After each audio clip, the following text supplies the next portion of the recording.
자, 우리 이제 교재로 조금 더 확인을 한번 해보도록 할게요. 우리가 이제 123페이지부터 행정 철학 뭐 이런 얘기가 있는데,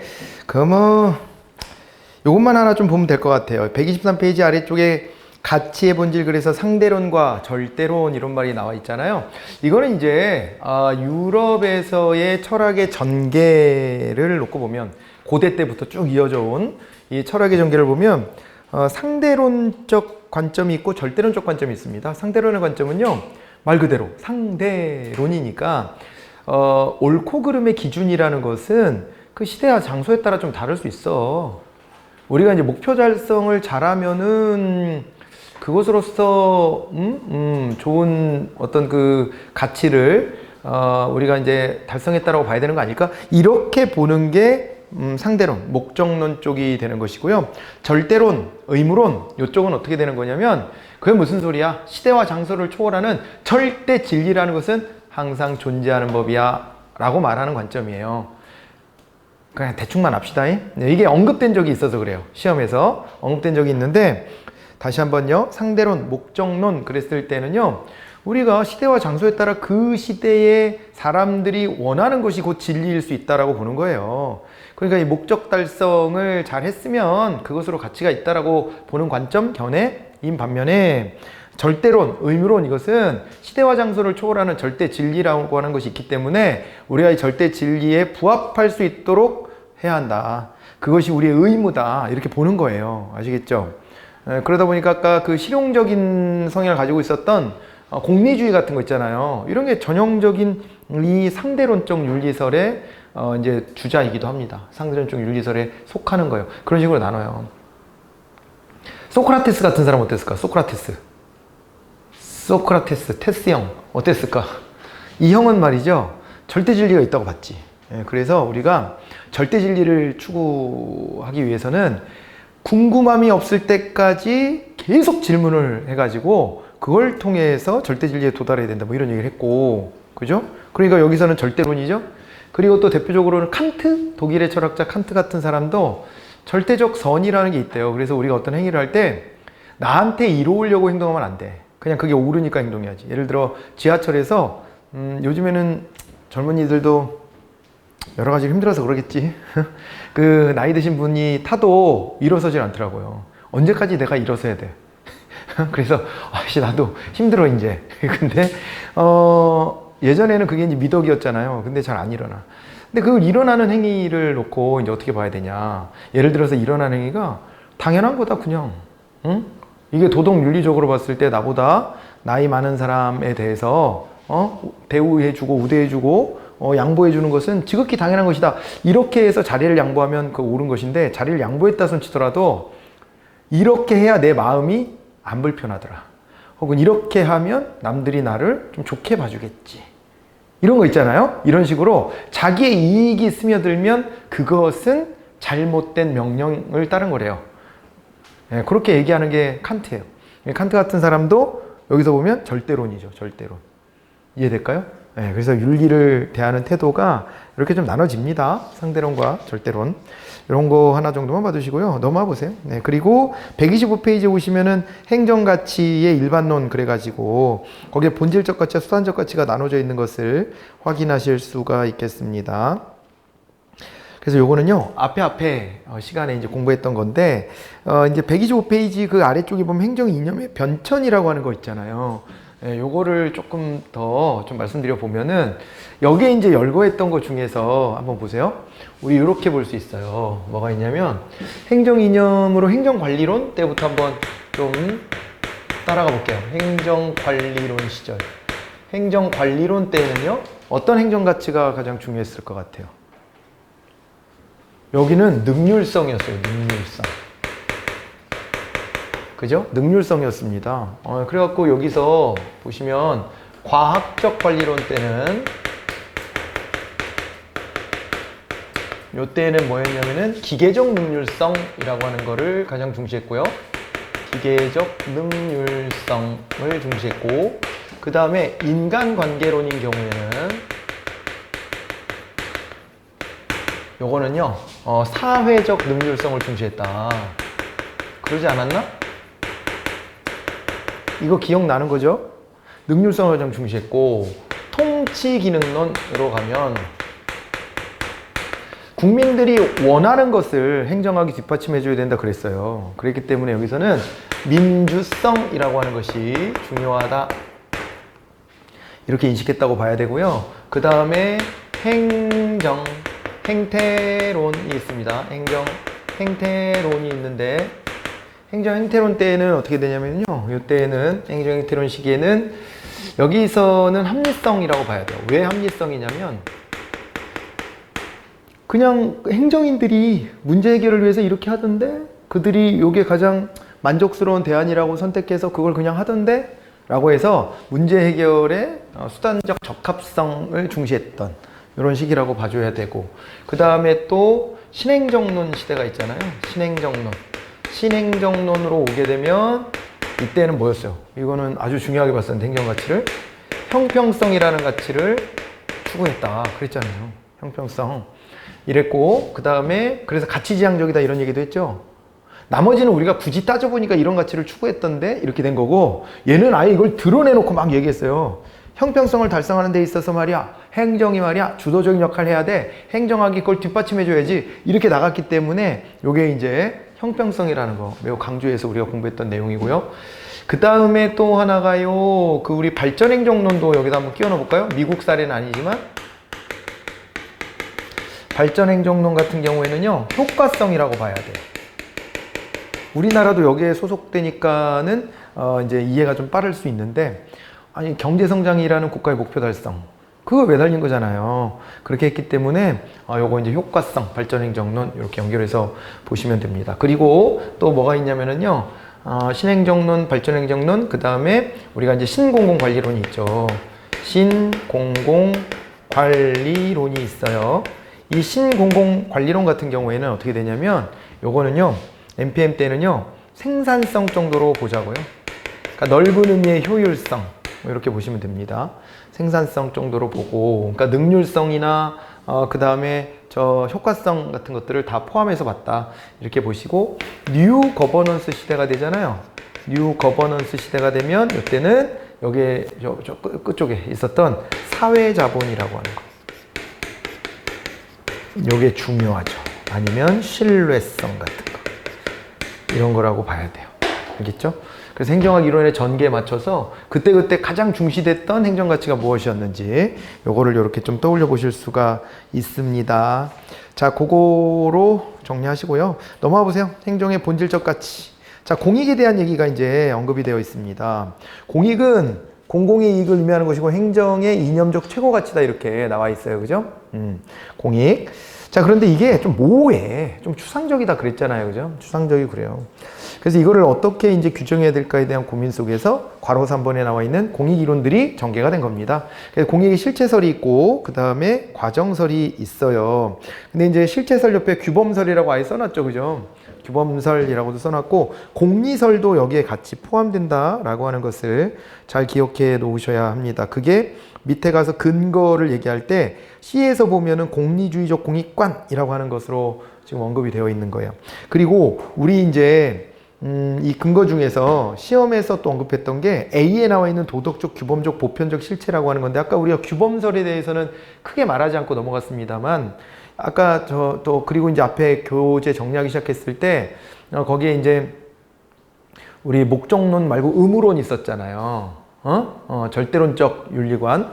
거기에 해당되는 게 공익 실체설하고 맞닿아요.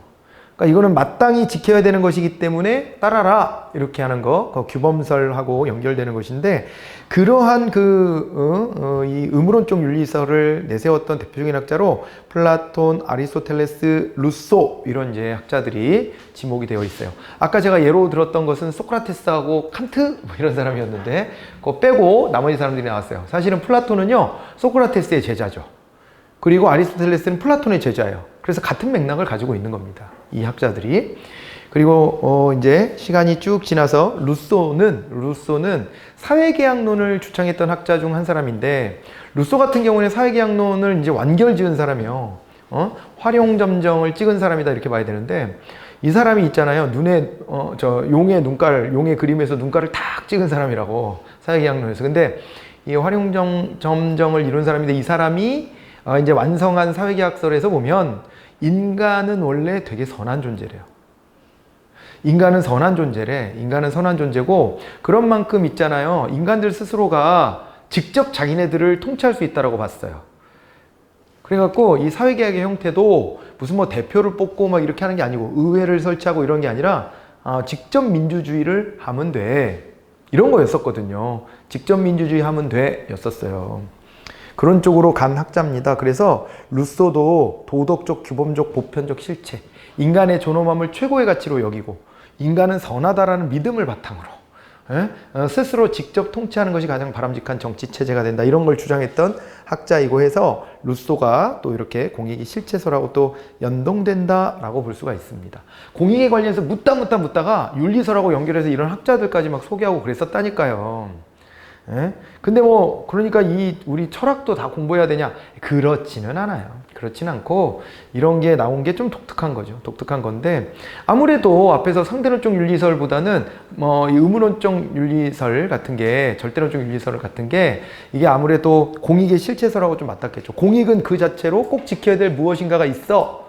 절대적인 진리가 있어. 라고 말하는 거랑 맞닿잖아요. 됐죠? 응? 연동합시다 그렇게? 그렇게 합시다. 예. 거기다 하나 더 추가하자면 그 밑에 나와 있는 이제 공리주의적 공익관이라고 하는 거, 공리주의가 여기 또 포함이 된다라고 하는 거. 이것도 집단 전체 이익의 극대화를 추구하는 것이기 때문에 그 속에서 개인의 사적 이익이 조금은 양보될 수도 있어야 된다고 보기 때문에 얘가 또 이렇게 실체설 안에 들어와 있는 것이구나라고 생각하시면 되겠습니다.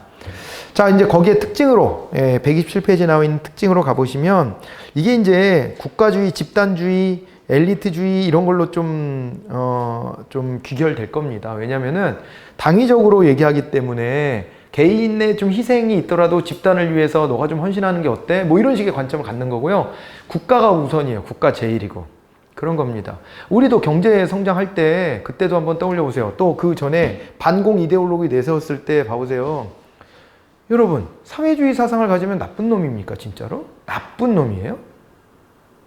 아니, 헌법적으로도요, 그 사상을 가졌다고 나쁜 놈은 아니에요. 근데 다만, 우리의 사회 질서, 전체적으로 우리가 합의해서 나가고 있는 이 질서를 깨트리는 액션을 취할 때는 제재할 수 있어요. 그러나 사상의 자유라는 건 보장돼야 되는 겁니다. 그런데 반공이라는 걸 내세워서 여기서 조금만 뭐 어긋난 것 같으면 잡아가고, 막 고문도 하고, 사람을 막 사법 절차를 통해서 막 죽이기도 하고, 심지어 이승만 정부 때는 백색 테러도 많았어. 백색 테러라 그러죠. 그냥 가서 닌찌를 가하는 거예요. 이런 일들도 있었는데 이게 온당한 일입니까? 그렇게 말할 수는 없잖아요. 그렇잖아요. 그러니까 이게 사실은요, 공동체주의를 앞세우다 보니까 개인의 삶이나 이런 것들은 등한시하는 거예요. 개인적 가치 이런 것들을 별로 중요하게 인식하지 않는 거죠. 경제성장 과정에서 보세요. 우리나라 경제성장을 빠르게 이렇게 이룬 것에 대해서 그 업적을 우리가 높게 평가하지만 다른 한편으로는 그 과정에서 가난한 사람들의 이익은 별로 돌보지 않았어요. 재벌들을 딱 끼고 정부가 일단 양적 팽창하는 데만 신경 썼잖아요. 그러다 보니까 노동자들 착취하고 이래도 눈 감아버렸잖아요, 정부가. 겉으로는 노동자들을 위한 정책이 있는 것처럼 포장은 되어 있습니다. 그건 국제 기준이니까 그런 게 없으면 안 된다라고 서구사회가 말하니까 그런 거는 겉으로는 있는 척을 하지만 그 법을 실제로 집행하지 않아요. 노동자들이 핍박받고 억압받고 소외받고 이랬던 것은 사실 아니에요? 그 천태일 열사 같은 분을 역사적 인물로 우리가 보편적으로 다 평가하는 이유가 그런 데 있는 거잖아요. 그러니까 이게 전체를 위해서 개인은 희생되어도 좋다라는 사고방식이 깊게 깔려 있잖아요. 그래서 그게 집단주의, 국가주의, 엘리트주의 이런 거랑 막 맞닿아 있는 겁니다. 이해될까요? 그런 맥락성만 잘 기억해 놓으시면 되고요. 그러다 보니까 이제 민주성이 떨어지고 이 국민들이 원하는 것에 대한 대응이 잘 안 된다라고 하는 그런 이제 문제제기가 있습니다. 근데 과정스러운 그런 건 해결이 되죠. 왜냐면은 국민들이 요구하는 것들을 다 받아들여서 거기에서 이제 사회적 대타협의 결과로 공익을 설정하게 되는 거거든요. 그러니까 누구 한 사람의 설정이 아니라 사회적 대타협으로 모든 국민이 다 같이 원하는 것, 이것을 공익이라고 보자. 이렇게 하는 거 아닙니까? 그러다 보니까 그 누구의 희생, 이런 것들도 전제하지 않아요. 누구나 다 같이 자기의 이익을 반영해내야 된다라고 보는 겁니다. 그래서 그 근거가 다원주의라고 나와 있는 거예요. 다원주의, 이익집단론, 다원주의. 됐을까요? 이렇게 연결되고요. 그리고 정책 과정의 합리화 이런 것도 있는데 이렇게 민주성을 가지고 정책을 이제 만들어내고 하는 것이 바람직하다라고 보는 거죠. 그런데 이제 비판도 있습니다. 뒤에 넘어가서 보시면은 이게요, 말은 되게 좋거든요. 민주주의에서 다원주의를 다 존중한다. 이거 다 좋은데 여러분 이익 집단 중에 힘센 이익 집단도 있고 힘 약한 이익 집단도 있죠. 대놓고 얘기해 봅시다. 여러분 재벌들이 모여서 만든 정경련이라는 단체가 있어요. 전국경제인연합회. 응? 이게 국정농단 사태 이후에 대기업들이 여기를 좀 탈퇴도 하고 그랬거든요. 여기서는 과도하게 지네들 힘을 모아가지고 정권에 줄을 대서 재벌들 이익을 도모한다라는 이제 국민들의 비판이 있으니까 탈퇴를 했었는데 최근에는 삼성을 비롯해서 다시 복귀할 조짐을 보이고 있고요. 아무튼 이런 이제 이익 집단이 있고요. 노조가 있습니다. 그 중에 누가 더 힘이 있습니까? 아니, 있는 걸 있는 그대로 인정을 해야 우리가 이제 학문적으로도 접근할 수 있어. 뒤에 가서도 그런 얘기는 나와요. 아니, 이거는 우리나라만의 문제는 아니에요. 외국도 똑같아. 당연히 돈 많이 버는 기업들이 모여있는 이익 집단이 셀 것 같아요? 아니면 노조가 훨씬 더 셀 것 같아요? 그렇죠. 노조보다는 정경련의 힘, 비교할 수 없을 만큼 세지. 근데 왜 노조는 되게 크게 보이냐면 시끄럽게 굴어서 그래. 여기 옆에서도 시끄럽게 굴잖아 지금. 음악 틀어놓고. 왜 그래요? 봐주라고. 봐주라고. 아무도 안 봐주니까 봐주라고 시끄럽게 구는 거야. 꽥꽥 소리 지르는 거죠. 재벌은 그럴 필요 있나? 그럴 필요가 어딨어. 뒤로 이렇게 줄대면 끝나는데. 그잖아. 근데 왜 이걸 정치권이 받아들이냐? 물론 뭐 부정부패 때문에 그런다 뭐 이런 것도 있을 수는 있겠지만 그거보다 더 크게는 정치권에서도요, 이 경제의 주도력을 가지고 있는 기업 집단의 요구를 무시하면 실업이 증가하고 경제 성장이 막혀요. 그럼 그 정권이 유지될 수 있을까? 안 돼. 그 이해관계가 맞아 떨어지는 거예요. 그들의 요구를 들어주는 대신 청년 실업 문제 해결을 위해서 일자리 좀 늘려봐. 그러면 우리가 좀 더 뽑을게. 이러면서 서로 맞물려 가는 거라니까 이게. 이게 이론에 다 있어. 내 주장이 아니야 절대. 제가 여기서 제 주장을 하는 거는 사실 없어. 없고 다 학문적으로 연구된 결과물들을 얘기하는 거니까 여러분들이 오히려 뉴스나 이런 것들이나 유튜브나 이런 데서 오염돼 가지고 어느 한쪽으로 치우친 생각을 가지고 제 수업을 들으시면 안 돼. 그러면은 여러분들이 한쪽으로 치우쳐서 저를 평가하면은 제가 치우친 사람처럼 보일 수 있다니까. 그러니까 그거 조심하셔야 돼. 제가 이거 자제하거든요. 제 생각을 여기서 제가 무슨 정치 출마하려고 여기서 연설하는 것도 아닌데 제가 여러분들 앞에서 왜 내 생각을 말합니까? 그런 게 아니라 요게 이제 학문적으로는 그런 정리들이 있다라고 하는 걸 얘기하는 거거든요. 그러니까 서구도 똑같아. 당연히 다. 이게 나중에 점증주의 이론이라고 공부할 거예요. 그러니까 불가피하다라고 보는 거야. 이게 개혁을 할래도 정부가 만약 개혁의 의지가 있더라도 재벌들 요걸 무시해? 그랬다가는 된통당하고 정권 유지가 안 돼. 그러면은 정권을 잃어버렸는데 무슨 개혁을 해. 그러니까 재벌들의 요구도 조금씩 들어줘야 돼. 라고 하는 주장을 해요. 그런 이론을 바탕으로 말씀드리는 거예요. 노조가 시끌시끌하게 구니까 시끄러워 보이는 것이고요. 그 다음에 노조 안에서도 힘의 우위는 있어요. 분명히. 대기업 중심 노조와 그렇지 않은 영세 노조의 힘의 차이는 분명히 있겠지. 그 안에서조차도. 그러겠죠. 그러니까 이게 힘의 관계라는 게 있어. 다 당연히. 그런데 모든 이익 집단에게 문호를 다 열었기 때문에 니들의 의견을 다 모으면, 이런 단체들의 의견을 다 모으면 국민 전체의 이익이 다 똑같이 대변된 것처럼 과정설은 설명한단 말이에요. 아니야. 근데 거기에도 힘센 이익 집단이고 힘 약한 이익 집단이 분명히 있어. 그럼 이게 국민의 의견이 대등하게 모여진 것이냐, 과연 모두의 이익이 다 반영된 거냐, 이거는 좀 의심스러운 부분이 많죠. 돼요? 이런 점에 비판의 소지가 있다. 과정설도. 그렇게 하면 뭐 어쩌라는 겁니까? 둘 다 비판하면서. 그럴 수 있는데요. 원래 학문이라는 게 그래. 세상에 돌아가는 게 현실에서 완벽한 게 어디 있어. 완벽한 건 없어. 완벽한 건 없기 때문에 이것도 깔 수 있고 저것도 깔 수 있거든요. 그럴 때 이제 조심해야 되는 건 양비론에 빠지는 거예요. 너도 별로고 너도 별론데? 이러면은 아무 대안이 없어. 그래서는 안 되고 그 중에서도 이게 낫다라고 하는 걸 우리는 선택하는 거예요. 현실에서는요, 최선은 없어요. 항상. 차선을 고르는 겁니다. 그리고 차선도 없으면 차악을 선택하는 거예요. 최악은 피해야 되니까. 그러려고 만든 게 우리의 시스템이에요. 그런 것이지. 근데 학자들은요, 이상향을 바라보거든. 이상적인 형태를 자꾸 꿈꿔. 그러다 보니까 이것도 나빠, 저것도 나빠. 이렇게 서로 공격하고 그래요. 그러니까 우리는 공부할 때 이론을 공부하는 거니까 그런 면이 있을 수는 있다. 근데 여러분들은 이제 현실에서 행정인이 돼야 되니까 현실 행정인으로서는 그중 가장 나은 대안을 선택하는 겁니다. 그거를 누가 말했다? 관찰해보고 사이먼이 행정행태론에서 말한 거예요.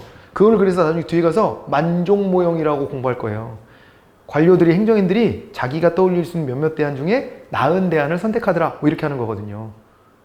그래서 그게 합리성이 있다고 보는 거야. 사회 문제 해결하는데 그게 가장 현실 적합성이 있는 대안이고 그중 나은 대안을 선택했으니까 그 합리성이 뭐라 그랬어? 수단의 적합성이라며. 수단을 그렇게 골라내더라 라고 해서 행정행태론에서는 합리성을 중시했다 이렇게 말하는 거예요. 왜 나 혼자 떠드는 느낌이 들지? 알아듣고 있는 거 맞아요? 듣고 있는 거죠? 네, 들으셔야 돼. 리액션을 하란 말이에요. 리액션 하는데 대답을 열심히 해주면 더 좋고 그것까지 하기는 좀 쑥스럽다 하면은 표정이나 몸짓 뭐 이런 것도 우리가 의사소통하는 수단이니까 그렇게 하셔야 돼. 안 되면 안 된다고 이렇게 하셔야 돼. 안 돼. 이상한데? 고개를 약간 갸웃하면 내가 한 번 더 해. 그러니까 신호를 보내라고, 신호를. 네? 그래야 됩니다. 자, 이렇게 봐두시고요. 뭐 절충설은 그냥 건너가도 될 것 같고 공익의 구성 요소 뭐 이런 게 나왔는데 넘어가셔도 돼. 넘어가셔도 되고 공익의 기능 같은 것도 나왔는데 그것도 한번 읽어보시면 됩니다. 그냥 뭐 딴 거보다도 이게 공익이야 라고 하면은요 정당성을 갖죠. 정당성을 갖잖아요. 그걸로 밀어붙일 수 있는 힘이 생기는 것이다 라고 봐두시면 됩니다. 자, 그 다음에 129페이지로 가보시면 사회적 형평성에 대한 얘기가 나와 있고 이 안에다가 롤스의 정의론을 넣어놨잖아요. 왜냐면은 결국에는 정의라고 하는 게 이 평등에 관련된 얘기를 하는 거예요. 근데 다만 롤스는 정의에다가 뭘 끼워 넣었어요? 제1의 원리, 평등한 자유.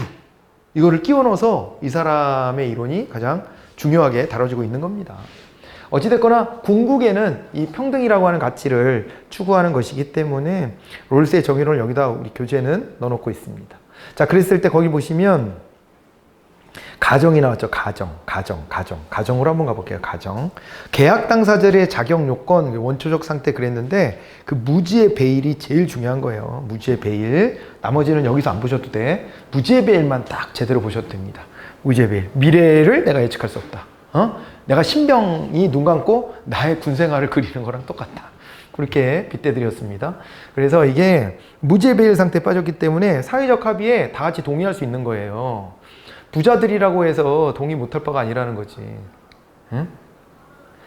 여러분들은 볼 수 없겠지만 요즘의 화제작 유토피아. 맞다. 콘크리트 유토피아. 전 되게 재밌게 봤어요. 되게 재밌게 봤는데 그게 이제 딱 그거예요. 우리가 원초 상태로 돌아갔을 때 과연 인간들은 어떻게 행동할 것인가 이거를 보여주는 거거든요. 그게 이제 소설책으로 보면요, 그 베르나르 아시나? 개미 뭐 이런 거 쓰고 그 유명한 프랑스 작가 있잖아요. 이분이 쓴 빠삐용 같은 그 소설도 있어. 그 인류가 지구가 더 이상 살 수 없어갖고 우주선에서 사람들 태우고 가서 거기서부터 이제 역사를 새로 시작하는 거예요. 그러면서 그거를 쭉 보는 건데 비슷해 내용들은. 그래가지고 인류의 멸망 이후에 인간들은 어떻게 행동할 것인가를 관찰하는 겁니다. 그래서 각각의 인물들이 우리들의 성향을 다 반영해. 그래갖고 거기에서의 이제 모습들을 보여주는데 나중에 가서라도 꼭 한번 보시면 재밌게 볼 수 있는 영화가 아닌가 싶은 생각이 드는데 이제 아무튼 간에요. 그 말씀을 드린 이유가 무지의 베일에 해당될 수 있을 만한 게 있어. 거기 보면은 이 앞에 이거는 뭐 설정이니까 이거는 저기가 아니죠. 스포가 아니지? 그러니까 이제 아파트 하나가 살아남는다 그거까지는 어디서 들으신 적 있죠? 아파트 다 무너졌는데 아파트 하나만 살아남아. 말도 안 되는 설정일 수도 있지만 서울의 아파트 한 동만 살아남고 그 앞에 고급 아파트가 있었는데 그 고급 아파트에 사는 사람들이 말이에요. 그랬다는 거예요. 이 아파트를 좀 무시했어. 이 아파트를 무시했는데 그 아파트는 무너진 거야. 그 무너진 데에 살던 이 사람들이요, 어떻게 하냐면은 이제 이 남아있는 아파트에 막 와서 우리 좀 살려주세요, 보호해주세요, 막 이러고 있는 거예요. 그러니까 이게 사실은 말이에요. 이렇게 잘 나가던 데라고 해서 영원히 잘 나간다라는 보장은 없는 거예요. 이건 극단적이지만 물론 막 서울에 막 대지진이 나서 다 무너지고 이런 걸 설정했지만은 그렇지만은 그런 그 과장된 경우가 아니더라도 개인의 삶을 놓고 봤을 때는 언제 어느 상황이 올지 모른다. 이거 아닙니까? 그래서 그걸 이제 무제베일로 이렇게 설정해 놓은 것을 보시면 되고요. 그리고 그 다음에 이제 밑에 동그라미 3번의 정의의 원리인데 매우 중요하죠. 정의의 제1의 원리가 나왔습니다. 자유로서의 정의고요. 그 다음에는 분배, 차등 조정의 원리 그랬는데 2-1과 2-2로 기억하시면 돼요. 여기는 니은-A, 니은-B지만 2-1, 2-2 이렇게 기억하시면 좋을 것 같습니다. 기회균등하고 그 다음에 차등의 원리가 적용되는 것이다 라고 봐두시면 되고 그 다음에 보시면 디귿에서 정의의 원리가는 우선순위가 나와 있어요. 그죠? 그래갖고 그 우선순위를 시험에서 아주 많이 물어본다 라고 하는 것을 잘 보셔야 되겠습니다. 그런데 평가를 보니까 거기에서 자유주의와 사회주의 모두의 비판을 받았다는 건데 그게 왜 그래요? 자유주의는 보수주의니까 보수주의 맘에도 안 들어. 왜 이렇게 평등을 강조하는 거야? 이렇게 되는 거고 그 다음에 사회주의가 좀 진보적인 사회주의를 좀 완화해서 좀 이해하시면 돼요. 그 사회주의, 진보 세력을 사회주의라고도 할 수 있어. 사회주의를 좀 넓게 보면. 우리는 사회주의 그럼 공산주의랑 대등하게 보는데 좀 그거를 좀 떼어낼 수 있거든요. 그러니까 유럽이 하고 있는 복지국가 다 사회주의예요. 우리나라는 사회주의 그러면 잡혀갈 것 같고 막 이러니까 말을 잘 못해서 그렇지 이데올로기적으로 딱 나눠보면 사회주의는 일정 부분 지금 시장경제랑 결합돼 있거든요. 어쨌건 요 진보 세력 입장에서 봤을 때는 또 이게 자유가 최우선이라잖아. 그러다 보니까 재산권의 자유 뭐 이런 것도 다 존중해야 되는 거고 그러다 보니까 이거 한계가 많아 이렇게 또 지적하는 거예요. 그 얘기는 또 거꾸로 하면 장점이 될 수도 있는데 중도적 입장으로서 어느 한쪽이 치우치지 않았다는 장점도 있다는 얘기지. 됐을까요? 넘어갑니다. 자, 그 다음에요.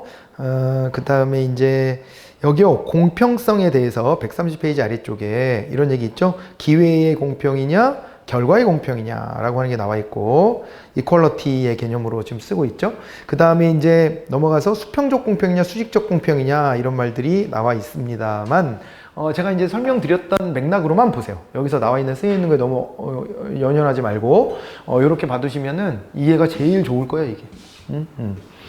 그렇게 한번 해보시고 자유와 평등의 개념으로 이제 넘어가는데 여기서 자유가 좀 나왔네요, 그죠? 자유가 나왔는데 베를린이라는 학자가 나왔어요. 이사야 벌린이라고도 우리가 읽는데 벌린. 근데 그냥 있는 그대로 스펠링대로 그냥 또박또박 읽으면 베를린 이렇게 읽히는 겁니다. 근데 이분이 자유의 종류를 또 구분을 했어요. 자유의 종류를 구분을 했는데 이 자유에 대해서 이 아래쪽에 좀 빈칸으로 좀 끄집어내서 잠깐 좀 말씀을 드려볼까요? 그럴까요? 여기서요, 자유. 근데 여기서 분류하는 자유에서 보면은요, 평등도 들어온다? 여기에. 자유 안에 자유를 넓게 보는 거예요. 나중에 가서는. 처음에 자유는요, 소극적 자유로부터 출발해요. 그런데 이것이 확장되면 적극적 자유로 넘어가는 거예요. 근데 여기서도 적극적 자유가 크게 이제 두 개로 또 구분이 된답니다. 소극적 자유다 그랬을 때는 이것은요, 자유권이에요. 우리 5대 기본권에 대입해보면 자유권이 되는 건데, 이 자유권이라고 하는 것은 국가로부터의 자유를 말하는 거예요. 국가로부터의 자유. 이게 어떤 거냐? 국가가 나서가지고 함부로 나한테 이래라 저래라. 너 이런 선택을 해라. 다른 선택하면 넌 가만두지 않겠다. 이런 걸 하면 안 되잖아. 그잖아. 근데 국가가 나서서 우리를 억압해왔던 역사가 사실은 수천 년의 국가의 역사예요, 사실은. 그잖아요. 여기서 벗어난 거요. 유럽 역사에서 보면 18세기로 봐요. 18세기면 언제야? 1700년대. 응? 왜냐면 그때 프랑스 혁명이 완성이 되거든요. 1789년에. 그러니까 이제 유럽에 3대 혁명이 있다. 근대 혁명 중에 3대 혁명이 있는데 영국이 제일 먼저 있고 그다음 미국이 있고 그다음 프랑스거든. 그 프랑스가 이제 3대 혁명의 마지막을 장식했기 때문에 그때를 기준으로 보면은 이게 18세기예요. 1789년. 미국도 1776년 독립혁명. 그런 거를 해서 국가로부터의 자유를 얻은 거예요. 국가가 함부로 내 삶에 개입해가지고 나를 함부로 징집해 가거나 나한테 함부로 세금을 매기거나 하지 말라는 거야. 적어도 국민들의 동의가 이루어지는 선에서만 할 수 있는 거지 그걸 넘어서서 국가라고 해갖고 마음대로 우리를 갖다가 막 동원하면 안 된다는 얘기죠. 그쵸? 우리를 함부로 추출해 가면 안 된다는 거야. 우리가 갖고 있는 자원을 뺏어가면 안 돼. 그리고 내가 어떤 경제적 선택을 하는데 이래라 저래라 간섭하는 것도 정도가 있지. 여기에 끼어드는 거 하지 말라는 거고요. 그런 점에서 이 자유가 완성된 것은 아주 뭐 얼마 안 된 얘기입니다. 기껏해 한 200년? 뭐 이런 거죠, 그죠? 그런 정도의 역사밖에는 안 된다. 200년 좀 더 된 거지, 그죠? 그렇게 보는 게 이거예요, 자유권. 그럼 그 전에 국가가 수천 년 동안 있었는데 그 국가들은 다 어땠냐? 함부로 권력자가 국민들이 갖고 있는 걸 뺏어갔지. 그죠? 국민들이 경제활동하면은요, 그냥 뭐 지네가 필요하다 싶으면은 세금도 마구잡이로 걷어갔죠. 요즘엔 그걸 방어하기 위해서 우리가 뭘 만들어놨어? 조세 법률주의라고 하거든요. 세금의 항목과 세율은 법률로만 정할 수 있어. 그 법률은 누가 만들어? 국회에서 국회의원들이. 국회의원들은 누구야? 국민의 대표야. 이런 식으로 해서 견제하는 겁니다. 근데 과거에는요, 그냥 왕이나 귀족이 결정하면 막 뜯어가. 진짜 뜯어가는 거야, 그때는. 이거 당하고만 있으면 돼? 안 되잖아요. 그죠? 그랬기 때문에, 이제, 우리가 이제 이렇게, 국가로부터의 자유가 가장, 원초적인 자유였어. 소극적 자유. 이거는 우리가 능동적으로 뭘 하지 않는 건데, 마찬가지로 국가도 우리한테 뭔가를 하지 말라는 거예요. 그래서 소극적이란 말 갖다 붙여놨어요. 냅두라는 겁니다. 그냥 냅두면 자유가 와. 그런 거예요. 그래서 이때는 국가의 존재를 약간 좀 부정하는 거예요. 지금까지 국가 너무 부정적인 짓들을 많이 했기 때문에 기득권자들의 이익만 옹호하고 그랬으니까 하지마! 내버려둬! 아무것도 하지마! 뭐 이런 거야. 아니, 아무것도는 아니야. 우리 앞에서 봤던 야경 국가. 그것만 하라는 거지. 국방 치안. 그거는 국가라는 공동체 이외에는 다른 공동체는 해줄 수가 없으니까 국가는 그 역할만 해라. 경제적인 거는 침범하지 마라. 세금도 함부로 걷지 마라. 이렇게 했던 겁니다. 그런데 자유가 조금 더 확장됩니다. 자, 이제 소극적 자유는 얻었어. 그랬는데 문제는 뭐냐면 국가 운영에 내가 참여하고 싶은 거예요. 그래야지 내 이익을 반영하잖아. 근데 나를 안 끼워줘. 그 아까 말했던 시민혁명들 있잖아요. 근대 시민혁명들을 했는데도 이 부자들이 말장난을 했어. 말장난을. 요즘에도 TV에 나오시던데 그 의사 한 분이 계셔. 그 방송인으로 활동하시는 분이야. 한때 그분이 정치인이 되고 싶다고 그랬었는데 아마 그 사건으로 조금 좀 잘 안 됐던 것 같은데 어떤 예능에서 자기 딸한테 그런 얘기를 해요. 야, 너도 투표하러 가냐? 야, 넌 세금도 안 내는데 투표하면 안 되지. 뭐 이런 말 했다가 농담인지 진담인지는 모르겠으나 그런 말 했다가 그게 사회적인 문제가 돼가지고 방송에서 하차하고 막 그랬었어. 최근엔 또 나오시더라고. 근데 그분의 의중은 뭐였는지 모르겠지만 아무튼 그 말 자체는 현대 민주주의의 어떤 사상적 토대를 좀 벗어나는 거예요. 최근에도 어떤 정당의 무슨 뭐 혁신위원장을 한다는 그 한 교수님이 자기 아들하고의 에피소드를 소개하면서 물론 좀 과장된 거는 있어요. 왜냐면은 그럴 수는 없어라고 얘기한 건데 마치 그래야 된다라고 이 사람이 말한 것처럼 그렇게 된 측면은 있어서 그분도 좀 억울할 수도 있긴 하겠다고 생각은 들었지만 아무튼 논의가 그거였잖아요. 노인들은 앞으로 살 날이 길지가 않은데 왜 미래를 결정하는 투표에 똑같은 표를 행사하냐고 아들이 물어봐서 아, 우리가 그런 거를 반영하는 구조는 안 갖고 있어 이렇게 얘기했다고 소개했다가 된통 혼났죠? 야단 맞고 가서 막 사과도 하고 노인단체 가서 그러기도 했는데 이게요, 이런 논의들이 안 되는 이유가 있어요. 그게 뭐냐면 처음에 이걸 가지고 장난을 쳤었어, 실제로. 누가 쳤냐면 부자들이 쳤어. 부자들이 뭐라고 했냐면 야, 국가에 참정할 수 있는 권한은 국가에 뭔가 기여도 해야 좀 참여도 할 수 있는 거 아니니? 라고 했던 거예요. 그래가지고 그걸 어떤 기준으로 세웠냐면 국가에 세금 내는 거를 기준으로 삼습니다. 그 재산을 어느 정도 보유한 사람만 참정할 수 있다는 거야. 이 혁명은 다 같이 목숨 걸고 했는데 이제 와서 갑자기 국가에 참여하는 것은 자기들만 할 수 있다는 거야. 그러니까 다 같이 목숨 걸고 싸운 걸로 자유권을 얻은 걸로 만족하고 떨어지라는 거야, 그냥. 니들은. 근데 이래 갖고서는 앞으로의 국가의 운영에도 내 이익 반영이 안 되잖아요. 여러분들 앞으로 노동자로 살아가요? 아니면은 사업가로 살아가요? 노동자로 살아갈 거야. 노동자는요, 국가가 개입해 줘야 좋은 겁니까? 국가가 개입을 안 해야 좋은 겁니까? 개입을 해줘야 되는 겁니다. 왜? 내버려두면 경제적으로 약자거든요. 약자예요. 1대1로 다이다이로 붙어가지고 사장님 이길 수 있어? 사장님한테 내가 얼마나 고생했는데 월급 이거밖에 안 줘. 사장, 당신 아들은 막 뭐 페라리 끌고 다니던데 이러면 안 되는 거 아니야? 라고 하면 너 짐 싸서 집에 가라. 너 말고도 여기 일할 사람 많아. 너보다 적게 받고도 일할 사람이 있는데, 야, 내가 너 그동안 내가 인간적인 정으로 봐줬더니 이게 아주 대바라졌네. 너 집으로 가. 하면 뭐라 그럴 거야? 힘이 없어. 노동자, 개별 노동자는. 그래서 국가가 나서서 야, 노조 만들려고 하면 허용해줘. 기업이 그거 방해하면 안 돼. 그러면 처벌할 거야. 이런 식으로 국가가 개입해줘야 되는 거예요. 이해가 와요? 그런 맥락에서 보면요. 여기서 자유를 너무 확대해가지고 사실은 참정권을 부자들만 가지면서 국가의 권한을 더 이상 늘리면 안 돼! 봉쇄해놓고 있었던 거거든. 국가는 국방 치안 이외에는 아무것도 하지 마! 라는 것을 부르주아들, 부자들만 의원이 돼가지고 들어가서 그걸 꽁꽁 싸매고 있는 거야. 더 이상 국가 역할을 늘리면 안 된다고. 왜? 그럴 때 부자들은 가장 이롭거든. 이롭거든요. 그래서요, 재벌 기업들은 맨날 뭐 얘기해요? 대통령 만나면 규제 좀 풀어주세요. 규제 좀 완화해주세요. 그런 말만 하는 거예요. 어?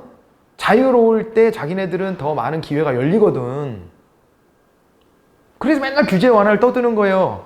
근데 뭣도 모르고 프롤레타리아 가난한 사람들이 그래, 사회에 규제가 너무 많아. 규제를 풀어야 돼. 그러고 앉았어. 규제를 풀어주다가 나온 게요. 가습기 살균제 사건 그런 거예요. 세월호 사건이고요. 그러지 않아요? 우리나라 노조 되게 세 보이죠? 언론에서 그렇게 자꾸 떠들어서. 노동자 100명 중에요. 노조 가입된 사람이 10명도 안 돼요. 뭔 노조가 세, 우리나라가. 그렇게 프레임을 해놓고 있는 거야, 그냥.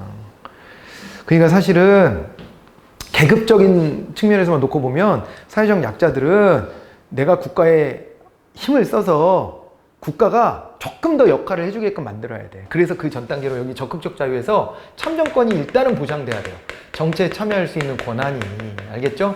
이거를 갖다가요, 국가애의 자유라고 말합니다. 그래서 여기 참정권에서 배제됐던 피지배 세력들이 또 돈 없는 사람들이 나서서 계속 또 싸워. 시민형 왕정을 밀어내고 끝난 게 아닙니다. 그 다음에는 부르주아에 맞서서 또 싸워가지고 투표권을 점점 얻어냈지. 그래서 오늘날에 이 투표권이 온 거예요. 이거 되게 위대한 겁니다. 여러분, 저하고 이재용 씨, 삼성의 이재용 씨하고 누가 더 능력자야? 일단은 조건의 불평등이 있었잖아. 그것도 있다고 치지만은 그래도 저보다는 훨씬 뛰어난 사람일 거라고 저는 생각이 들어요. 그런데 그 사람도 민주시민으로서는 투표권 한 장, 나도 투표권 한 장. 그렇잖아. 응? 그러잖아. 이게 얼마나 위대한 기준인 건지 아시겠어요? 그러니까 이게 인간의 존엄함을 실현하기 위해서, 지금 경쟁에서 이긴 사람한테만 투표권을 몇 장 주고 경쟁에서 밀린 사람은 안 주고 이렇게 하는 게 아닌 거예요. 뭔지 알겠죠? 되게 위대한 거야. 그래서 이 원칙이 훼손될까 염려되기 때문에 앞으로 미래 사회의 노인들이 살아갈 날이 얼마 없다고 해서 노인들을 배제한다? 이 개념은 성립하기 어려운 거죠. 응? 뭐 생각은 해볼 수 있지. 학문적으로 여기에 성역이 있을 필요는 없잖아요. 생각해 볼 수는 있지. 노인 폄하했다. 너무 오버할 필요까지는 없는데, 그런데 있잖아요. 뭐라 그럴까. 오버할 필요도 없지만, 그렇다고 해서 성역을 둘 필요도 없고, 아무것도 없지만, 그렇지만 그 관점은 잘못된 것일 가능성이 높다. 이런 결론은 분명해 보여요. 그죠? 그런 가설은. 그러면 젊을 때는 투표권을 많이 줬다가 점점 줄여? 사회적 합의를 한다면 그럴 수도 있을 것 같긴 하거든. 그럴 수 있잖아요. 남은 여생을. 그러면 이제 어떤 문제가 생겨요? 어떤 문제가 생기냐면 그런 게 생기지. 그러면은 그러다가 일찍 죽는 사람 억울하잖아. 안 억울하나? 그 사람이 덜 억울한 건가? 일찍 죽었으니까 투표권을 많이 행사하다 죽었나? 이상하잖아, 이거. 그런 게 좀 애매해. 수명이 다 다른데 어떻게 할 거야? 그리고 이런 기준을 하나씩 만들기 시작하잖아요? 그러면 다른 기준도 가능해지는 얘기가 돼요. 그러면 아까 말했던 세금 더 내는 사람 조금 더 그럼 투표권 더 줄까? 이런 얘기부터 나오고 하면 어떻게 할 건데, 그때는. 그러니까 이런 논의 자체를 봉쇄할 필요가 있는 거예요. 비슷한 게요. 우리가 사용제도를 사실상 폐지해 놓은 거예요. 사용을 시켰으면 좋겠는 인간들이 분명히 있거든. 그럼에도 불구하고 사용을 한번 열어주면, 권력자가요, 자기 권력에 반대하는 사람을 국가 전복 세력이라고 몰아서 죽이는 일들은요, 비일비재하게 벌어져요. 그리고 오판할 수도 있잖아요. 판사가 그걸 봤어? 오판도 있어, 실제 재판에서도. 그거 어떻게 할 거야? 인간이 인간의 생명권을 박탈하는 길을 열어주기 시작하면은요, 여기에서 하지 말아야 될 선택들도 하게 돼. 그래서 안 열어주는 거예요, 이 논의가.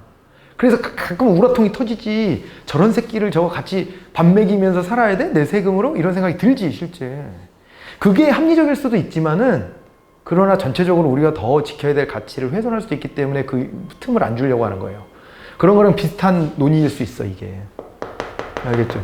그러면은 정리가 딱 되지 않아요? 정리되죠?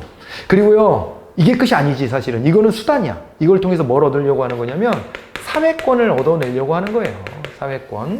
사회권을 얻어내려고 하는 건데, 이 사회권이라고 하는 게 바로 뭐냐면은, 국가에 의한 자유입니다. 의한 자유. 국가에 의한 자유. 그래서 이거는 어디까지 가는 거냐면, 복지국가까지 가는 거예요. 국가가 나서서, 복지국가를 실현해 주는 것. 그러니까 국가가 나서서, 국가에 의한 자유잖아요. 국가가 나서서 나한테 뭔가를 좀 해주라는 거야. 해주라는 거야. 여기 가려고 참정권이 필요한 거지, 사실은. 그런데, 국가에 의한 자유? 이게 왜 자유야? 평등 아니야? 이러면? 평등 같잖아. 아니, 투표권을 똑같이 주는 것도 평등 같기도 하고. 그렇지 않아요? 그런데 이거 왜 자유라고 하냐면 자유의 측면도 있어서 그래요. 얼마 안 있으면 명절이 다가오는데요. 여러분들이 명절 때 사랑굿이라고 살려면 적어도 명절 때 선물 하나쯤은 가까운 사람한테 줄 수 있을 만한 능력이 있어야 될 거야. 나는 명절 폐지론자인데 우리가 지금 농경사회 다니는 무슨 추수감사절을 하고 난리야. 추석은 추수감사제 아니야? 물론 감사한 일인데 그렇다고 그게 더 중요한가? 우리가 차라리 수출 얼마 달성 이럴 때 명절로 삼아야 되는 거 아니야? 지금은? 이게 왜 추수감사절을 그러잖아요. 새해가 밝은 건 차라리 좀 납득은 돼. 우리가 연도를 잘라놓고 그래도 어떤 하나의 핑곗거리는 있어야 되니까 서로가 만나는 시간을 갖는 뭐 휴식할 수 있는 그러긴 한데 뭐 추수감사절도 일종의 핑곗거리인 거죠. 근데 이게 뿌리가 좀 깊은 거지. 그래서 그냥 그걸 그냥 따르기로 하는 거지 뭐. 네, 그러기로 하는 건데 아무튼 명절 때 너무 이게 쓸데없는 게 붙었어. 꼭 선물을 줘야 되나.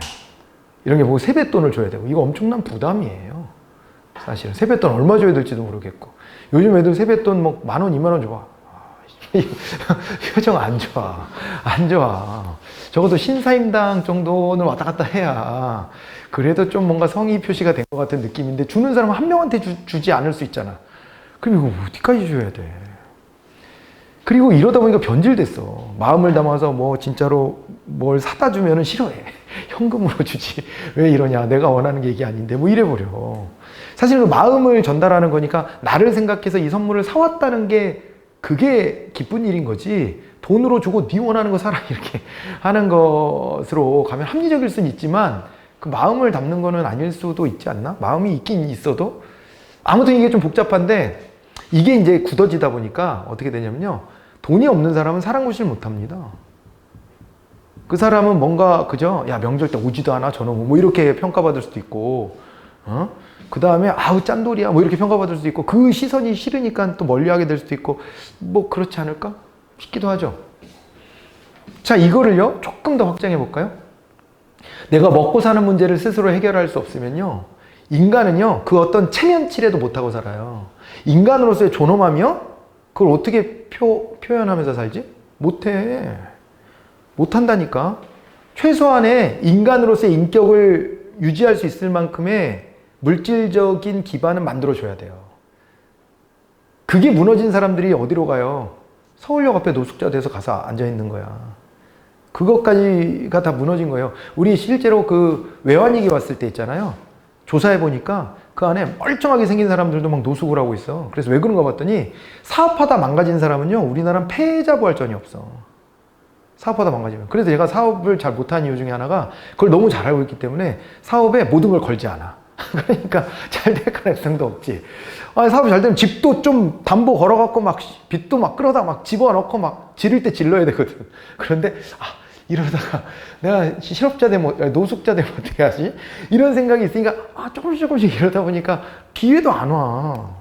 근데 이게 우리 사회가 실제로요 한 번 무너지면 끝이야. 끝장이야. 그 다음에 재기가 안 돼. 어떻게 생각합니까? 사업하다가 빚을 졌어 은행에. 근데 그걸 갖다가 그나마 회생제도를 그때 만든 거거든요. 회생제도를 만들어서 이거 털고 원점에서 리셋 시켜줄 테니까 다시 한번 시작해봐 하는 거를 그때 만든 거야. 근데 이것도요 뭐라 그러면 도덕적 해이다, 돈을 빌려간 놈이 안 갚게 한다는 게 말이 되냐? 이런 논의가 또 굉장히 많잖아요. 한편에서. 그러니까 우리는 그게 되게 미온적이에요. 미온적이고. 그런 사람들이 거기 가는 거야. 그잖아. 그럼 그 사람들은요, 그러고 싶어서 거기 갔겠어? 처음부터 그 사람 노숙자의 체질이 맞아서 갔겠냐고요. 그게 아니라는 거야, 원래는. 아닌데, 그럴 수밖에 없는 여건 때문에 글로 간 사람들이 있는 거예요. 이 사람들한테 회생이라는 리셋 버튼 눌러주고 잘 선별해서 아무나 또 거기에 또 그걸 악용하는 사람이 있으면 안 되니까 리셋 버튼 잘 찾아주고 그 다음에 이 사람들한테 차곡차곡 조금씩 갚게끔도 하고 능력 범위 안에서 이렇게 해가지고 일어설 수 있게 해주고 그 다음에 그죠? 집도절도 없으면은 적어도 주거복지 같은 걸 통해서 좀 어디 은신이라도 할 수 있게 해주고 이렇게 하면 먹을 게 없다면 먹을 거라도 좀 일부라도 갖다 주고 이럴 수 있으면 일어서게 만들어주면 그 사람도 사랑굿이라고 살 거 아니에요. 그럴 거 아닙니까? 이게 사회권이에요. 그래서 이것도 그 사람이 인간으로서의 자유를 제대로 누리려면 부당한 힘이 나한테 개입하지 않도록 하는 것도 중요하고 내가 뭔가 국가에 요구할 수 있는 자격을 갖는 것도 중요하지만 한편으로는 최소한의 물질적인 보장이 돼야 된다라고 보는 거예요. 그래서 이걸 자유의 범위에 이렇게 넣기도 합니다. 근데 얘는 사실은 이쪽으로 가면 갈수록 평등의 개념으로 싹 넘어가는 것 같죠. 겹치지, 그죠? 그래서 평등으로 이렇게 와서 또 생각해 보시면 돼. 여기서 참정권은요, 형식적 평등에 가까운 거예요. 누구에게나 다 똑같이. 누구에게나 똑같이 투표권 줄게 이렇게 하는 거거든. 근데 이 사회권은 어때요? 너 가난해? 차등의 원리. 차등의 원리. 너 가난해졌으니까 여기다가 당신은 조금 더 우대 조치해 줄게. 이렇게 가는 거지. 돼요?